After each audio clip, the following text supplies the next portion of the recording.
Há muito tempo, séculos atrás, em uma pequena parte desse nosso vasto mundo, vivia um povo chamado de os Filhos de Israel. Desses filhos surgiram certos homens e mulheres, através dos quais Deus se revelou para toda a humanidade. Um deles foi Josué, o Conquistador. Numa distribuição, Works Editora, Josué, o Conquistador, um episódio do Velho Testamento.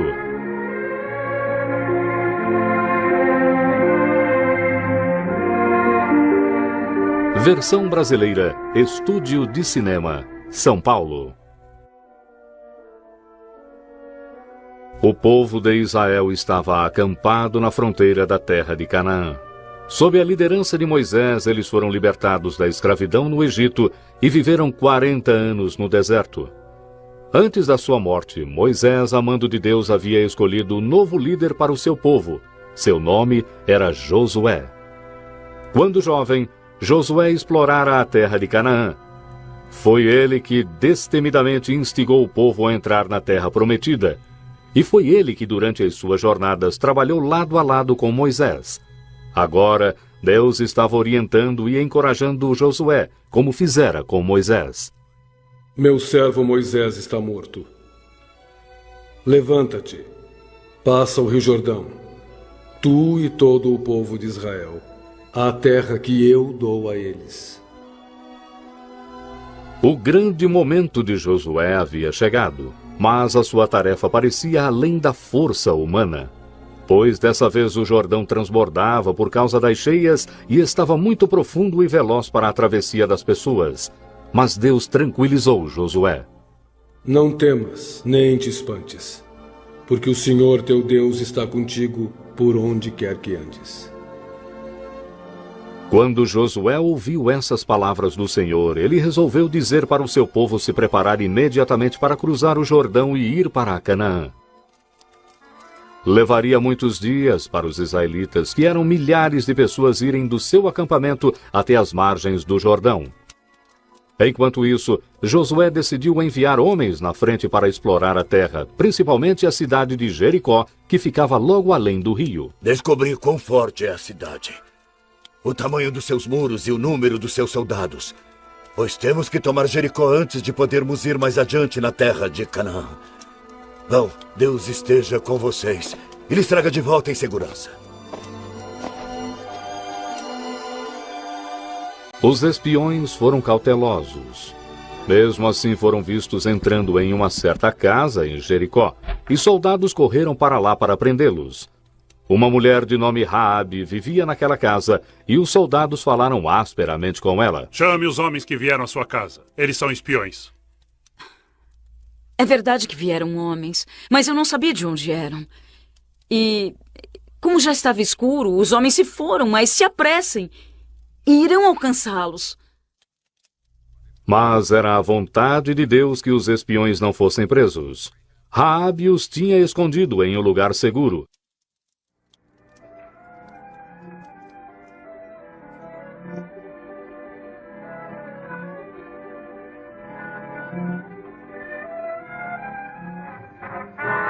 Então Raabe explicou aos homens de Josué por que ela os ajudara. Eu sei que o Senhor tomou a nossa terra e que todos têm medo de vocês. Não há mais coragem em nenhum de nós, porque o seu Deus é o Deus dos céus e da terra.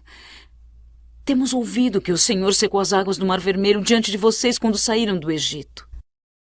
Agora jurem pelo seu Deus, pois fui bondosa com vocês e também serão comigo. Salvarão meus pais e toda a minha família.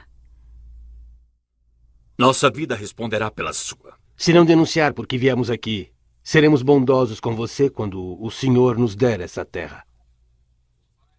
Os espiões prometeram poupar Raabe e sua família quando Jericó fosse atacada. Um cordão escarlate pendurado na sua janela marcaria a casa como sendo de um amigo. Com a ajuda de Raabe, os espiões fugiram em segurança de Jericó e correram de volta para Josué para relatar que a terra toda temia o povo do Senhor.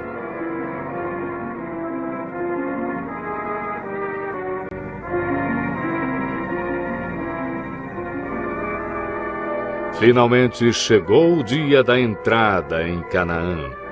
Confiante, Josué instigou o povo a ir adiante. As águas velozes do rio Jordão não o assustaram, pois Deus havia lhe dito o que fazer. Como o Senhor ordenara, Josué disse para os sacerdotes irem primeiro carregando a arca do concerto. E quando os sacerdotes entraram no rio Jordão, uma coisa maravilhosa aconteceu. Assim como no Mar Vermelho, aqui também Deus criou um caminho seco para o seu povo. Enquanto os sacerdotes com a arca do concerto permaneciam no leito do rio, as águas à sua direita ficaram como um muro. A mando de Deus, Josué colocou pedras do outro lado do Jordão perto do seu acampamento em Gilgal, para lembrar o povo como de novo o Senhor os ajudara com seu grande poder. Um homem de cada uma das 12 tribos de Israel trouxe uma pedra do leito do rio por onde passaram.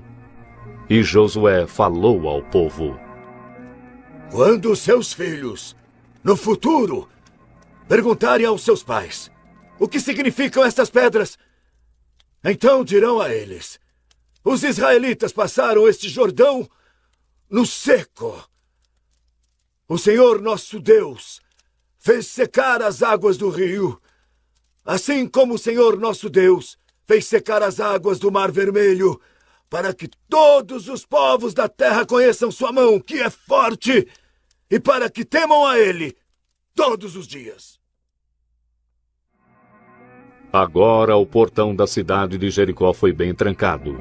Ninguém saía nem entrava, pois o povo de Jericó temia ataques do exército de israelitas acampado fora da cidade.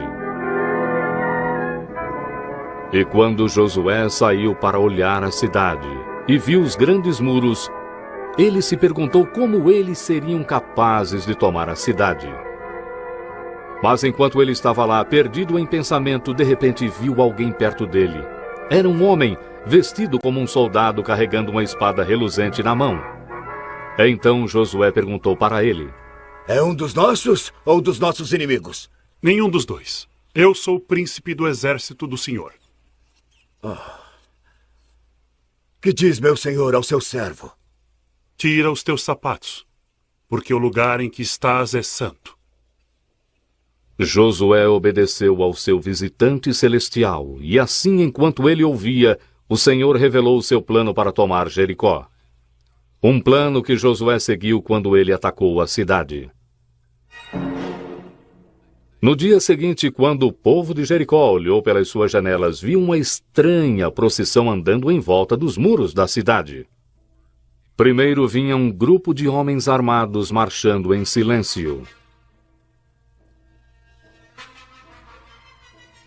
Então vinham 7 sacerdotes, e atrás deles vinham mais sacerdotes carregando a arca do concerto. Depois vinham mais soldados, mas eles não faziam nenhum movimento para atacar a cidade.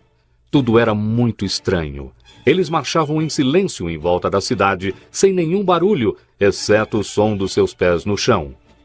Uma vez marcharam em volta do grande muro de pedra, e então voltaram para o seu acampamento em Gilgal. O povo de Jericó ficou intrigado e com medo. Por que os israelitas não atacaram a cidade? O que significava essa marcha estranha e silenciosa em volta da cidade? Quando os israelitas tinham marchado em volta de Jericó todo dia por 6 dias sem fazer nenhum mal à cidade, alguns habitantes de Jericó começaram a zombar dos seus inimigos. Mas Raabe tinha certeza de que logo os israelitas tomariam Jericó. Então ela pendurou um cordão escarlate na sua janela, como os espiões de Josué lhe haviam dito. No 7º dia, o povo de Israel marchou de novo em volta da cidade, não uma, mas 7 vezes. Na 7ª vez, os sacerdotes tocaram ruidosamente as suas trombetas. E Josué gritou para o seu povo e disse: Gritem, porque o Senhor lhes está dando a cidade. Então todo o povo fez grande barulho e com o som, os muros de Jericó começaram a cair.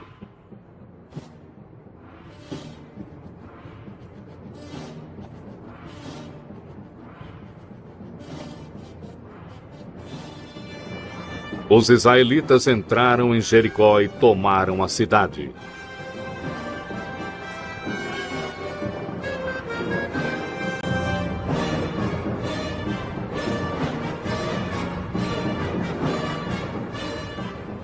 Mas Raabe e a sua família foram poupadas, como os israelitas haviam prometido. Então todo o ouro, prata e outros objetos de valor achados na cidade foram recolhidos para o tesouro do Senhor, porque Deus ordenara que nenhum homem devia tomar nada para si mesmo. Mas um homem de nome Acã desobedeceu ao Senhor. Ele escondeu alguns tesouros na sua tenda e, por causa do seu pecado, os filhos de Israel, que tinham acabado de obter uma grande vitória, logo sentiriam o sabor amargo da derrota. Alguns dias após seu triunfo glorioso em Jericó, os israelitas tinham atacado a cidade de Ai, que era bem menor e mais fraca. Mas Israel fora gravemente derrotada. Josué não podia entender o que dera errado, porque Deus de repente ficou contra o seu povo. Então Josué mais uma vez orou ao Senhor, e Deus revelou para ele que um dos israelitas tinha cometido um grande pecado. Então Deus disse para Josué como encontrar o homem que trouxera a derrota aos israelitas, e ordenou que ele fosse punido. Enquanto Josué seguiu as instruções do Senhor, a pessoa culpada provou ser Acã. Meu filho, dá glória ao Senhor Deus de Israel e diga-me o que fez. Sim, é verdade. Eu pequei contra o Senhor Deus de Israel. Foi isso que eu fiz. Quando vi entre os despojos uma boa capa babilônica, 12 libras de prata e uma cunha de ouro pesando 2 libras, eu cobicei-os e entomei-os. E estão enterrados no meio da minha tenda. E assim Acã foi morto, e tudo o que ele possuía foi reduzido a cinzas, porque ele havia tomado o que pertencia ao Senhor. Depois disso, os israelitas marcharam mais uma vez contra a cidade de Ai e obtiveram uma vitória completa. Então eles construíram um altar ao Senhor no pé do monte Ebal, e lá Josué leu em voz alta a lei que Deus havia dado a Moisés. Não furtarás. Não dirás falso testemunho contra o teu próximo. Não cobiçarás. E agora, tendo ouvido a palavra de Deus, o povo de Israel estava pronto para obter novas vitórias na terra de Canaã. Tomando cidade após cidade, os israelitas avançaram para dentro da terra prometida, até os cananeus serem derrotados e expulsos. Mas levou muitos anos até a terra de Canaã se tornar a terra de Israel. E na sua velhice, Josué chamou todas as tribos em Siquém para falar com elas mais uma vez e lembrá-las de todas as coisas boas que Deus lhes tinha dado. Ele também alertou sobre a punição que cairia sobre elas se desobedecessem ao Senhor. E se pecarem contra os mandamentos do Senhor seu Deus e adorarem outros deuses, então Deus se enfurecerá com todos. E vocês morrerão rapidamente, e seus descendentes perderão a terra boa que ele lhes deu. O povo ouviu Josué atentamente, pois nunca suas palavras foram tão sérias. Então ele falou da orientação e preocupação de Deus com os israelitas do tempo de Abraão até aquele dia. Temam ao Senhor e sirvam-no com sinceridade e com verdade. Deitem fora os ídolos aos quais serviram seus antepassados e sirvam ao Senhor. E se não servirem ao Senhor, então escolham hoje a quem servir. Se aos ídolos a quem serviram seus antepassados do outro lado do rio, ou os ídolos do povo de Canaã, onde habitam hoje. Porém eu e minha casa, nós serviremos ao Senhor. Então o povo disse: nós também serviremos ao Senhor. O Senhor é o nosso Deus e a Ele obedeceremos. E foi assim que, através do grande líder Josué, Israel serviu ao Senhor e continuou servindo-o porque eles se lembraram o que o Senhor tinha feito por eles.